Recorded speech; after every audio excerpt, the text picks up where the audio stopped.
saya Kania Indasari dari kelas 11 TKJ 2. Di sini kami akan mereview film dan juga buku yang berjudul 12 Cerita Glenn Anggara. Film 12 Cerita Glenn Anggara ini termasuk ke dalam movie bergenre drama romantis. Memiliki rating 7,3 dari 10, memiliki durasi 1 jam 58 menit, berbahasa Indonesia. Waktu rilis tanggal 18 Agustus 2022 di Indonesia. Film ini disutradarai oleh Fajar Bustami, yang penulisnya adalah Alim Studio Luluk HF. Pemerannya ada Prilly Latuconsina, Junior Roberts, Angga Yunanda, Adis Dizara, Abun Sungkar, dan Dania Salsabila.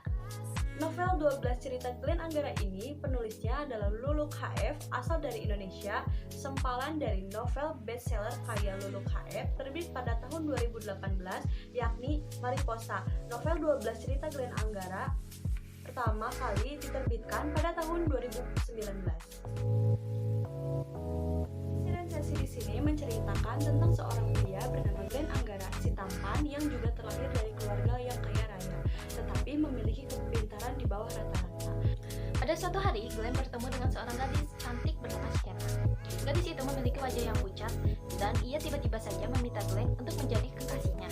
Glenn yang tidak mengenal gadis itu tentu saja langsung menolaknya dan menganggap bahwa Sienna adalah orang yang aneh dan gila. Namun, pada pertemuan kedua Glenn dan Sienna, Glenn tersengaja menemukan secari kertas milik Sienna yang berisi tulisan 12 daftar keinginan sebelum senja terbenam. Sebenarnya, apa saja ke-12 keinginan Sienna itu? Apa yang dilakukan oleh Glenn setelah mengetahui 12 harapan milik gadis yang dianggap aneh dan gila itu?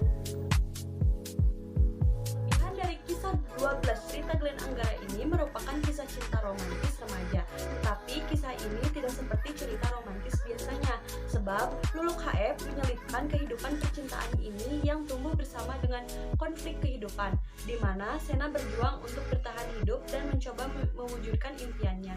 Kisah ini memiliki banyak nilai kehidupan yang syarat akan makna dan tentunya dapat menjadi pelajaran bagi para pembaca. Luluk HF mampu membuat karakter tokoh yang tidak biasa atau unik, seperti Glenn yang polos, bodoh, tapi sangat baik dan ramah. Sienna juga digambarkan sebagai sosok yang berani, ceria, dan pantang menyerah. Karakter yang unik dan kuat ini semakin menambah warna pada kisah cinta ini, sehingga kisah 12 Cerita Glenn Anggara ini menjadi lebih menarik. Secara keseluruhan, Luluk HF menuliskan kisah 12 Cerita Glenn Anggara ini dengan sangat baik, di mana kisah cintanya menarik, kisah keseharian para tokoh juga sangat relevan, dan menyelipkan humor yang segar. Novel 12 Cerita Glenn Anggara ini tentunya dapat menjadi pilihan tepat bagi kamu yang ingin membaca kisah yang menyenangkan dan ringan untuk menemani Anda di waktu luang.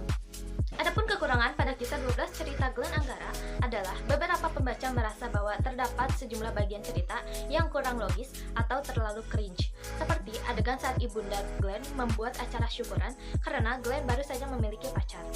Juga, Mama Glenn yang membuat acara ulang tahun untuk kucing peliharaannya demi bisa bertemu dengan Sienna. Namun, kekurangan ini terkait erat dengan preferensi masing-masing pembaca. Menurut kami pribadi, adapun kekurangan pada film kisah 12 Cerita Glenn Anggara adalah terdapat pada seorang editor yang kurang teliti atau kurang detail dalam mengedit hasil karyanya. Adapun kekurangan dari novel 12 Cerita Glenn Anggara ini dari covernya yang seperti ini.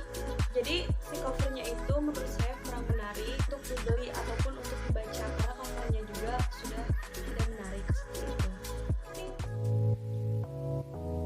Kisah moral yang dapat diambil dari cerita 12 Glenn Anggara ini adalah hendaknya kita selalu bersyukur atas saat ini, atas kehidupan yang kita miliki, kehidupan yang telah diberikan kepada kita. Syukuri segala hal yang bentuk kehidupan, sekecil apapun hal itu, seperti hembusan nafas yang masih bisa kau dapat, tetesan air yang ada di sekitarmu, dan lain sebagainya. Sebab hal-hal yang kita anggap sepele mungkin saja sangat berharga bagi orang lain. Bersyukur juga hendaknya tidak hanya diungkapkan secara spiritual kepada Sang Pencipta, tetapi juga melalui perbuatan. Berbuat baiklah dan tebarkan hal positif bagi seluruh makhluk hidup yang hidup berdampingan dengan kita. Setiap orang memiliki sisi baik dan sisi buruk masing-masing. Setiap orang pasti memiliki kekurangannya sendiri. Jangan merendahkan orang lain. Jangan terlalu cepat untuk menghakimi orang lain. Sekian review dari kami. Maaf apabila ada kekurangan Dan kesalahan kata. Wabillahi taufiq wal hidayah. Wassalamualaikum warahmatullahi wabarakatuh.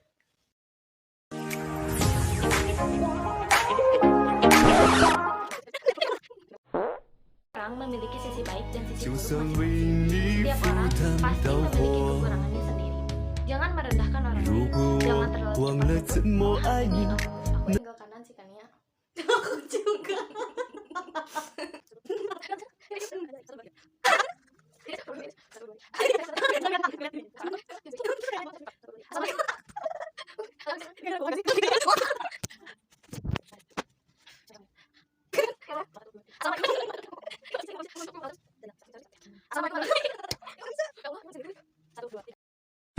Jangan lupa like, comment, share, dan subscribe ke channel YouTube kita berdua agar kita bisa bagi-bagi giveaway kepada kalian. giveaway-nya kita mau satu aja. Ya guys, itu tuh sangat berharga guys ya. Betul sekali.